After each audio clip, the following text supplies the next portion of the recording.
জাতীয় নির্বাচনের আগে স্থানীয় ভোট চায় ষড়যন্ত্রকারীরা, এমন মন্তব্য করেছেন বিএনপির নেতারা। বাজার নিয়ন্ত্রণ, আইনশৃঙ্খলা পরিস্থিতির উন্নতি ও নির্বাচনী রোডম্যাপ ঘোষণা সহ বিভিন্ন দাবিতে জেলায় জেলায় সভা সমাবেশ থেকে দলটির শীর্ষ নেতারা বলছেন, ছাত্র জনতার গণঅভ্যুত্থানের মধ্য দিয়ে রাজনৈতিক মৃত্যু হয়েছে আওয়ামী লীগের। টাঙ্গাইল শহরের পৌর উদ্যানে সমাবেশে বিএনপির স্থায়ী কমিটির সদস্য ডক্টর আব্দুল মঈন খান বলেন, এখনও প্রশাসনের মধ্যে আওয়ামী লীগের প্রেতাত্মারা বসে আছে, আর তাদের দমন করতে সরকার কেন ব্যর্থ হচ্ছে জানতে চান তিনি।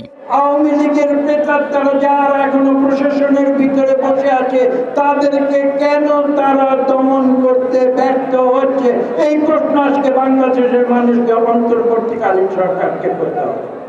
কক্সবাজারের গোলচত্বর মাঠের সমাবেশে দলের জাতীয় স্থায়ী কমিটির সদস্য সালাউদ্দিন আহমেদ বলেন, ছাত্র জনতার গণ অভ্যুত্থানের মধ্য দিয়ে আওয়ামী লীগের রাজনৈতিক মৃত্যু হয়েছে, দাফন হয়েছে দিল্লিতে।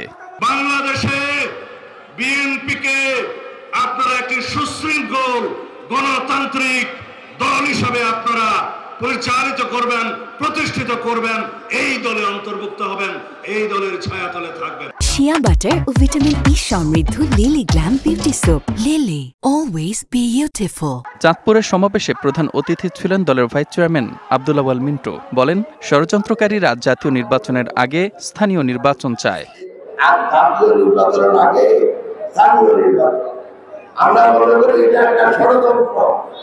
যারা এই ষড়যন্ত্র করে, আপনারা মনে রাখবেন, যখন এই বাংলাদেশ নির্বাচন হবে, ওই দলকে আপনারা কড়া গণতান্ত্রিক জবাব দেবেন। নির্বাচন নিয়ে ষড়যন্ত্র চলছে। জাতীয় সংসদ নির্বাচনের আগে অন্য কোনো নির্বাচন বিএনপি হতে দিবে না। মাদারীপুরের লেকের পাড়ে জেলা বিএনপির সমাবেশে এ হুঁশিয়ারি দেন দলের স্থায়ী কমিটির সদস্য সেলিমা রহমান। এই নির্বাচন নিয়ে আজকে ষড়যন্ত্র চলছে। যে ষড়যন্ত্র, আজকে একজন বলছে সংস্কার, একজন বলছে স্থানীয় নির্বাচন, একজন বলছে নির্বাচন। আমরা বলছি জাতীয় নির্বাচনের আগে কোনো নির্বাচন আমরা হতে দেব না। এদিকে ভোলায় বিএনপির সমাবেশে বিএনপি চেয়ারপারসনের উপদেষ্টা কাউন্সিলের সদস্য জহিরুদ্দিন স্বপন বলেন, দেশের সকল সংকটের সমাধান হচ্ছে একমাত্র জাতীয় নির্বাচন। নেত্রকোনার পুরাতন কালেক্টরেট মাঠে সমাবেশে প্রধান অতিথি ছিলেন দলের কেন্দ্রীয় কমিটির যুগ্ম মহাসচিব সৈয়দ ইমরান সালে প্রিন্স।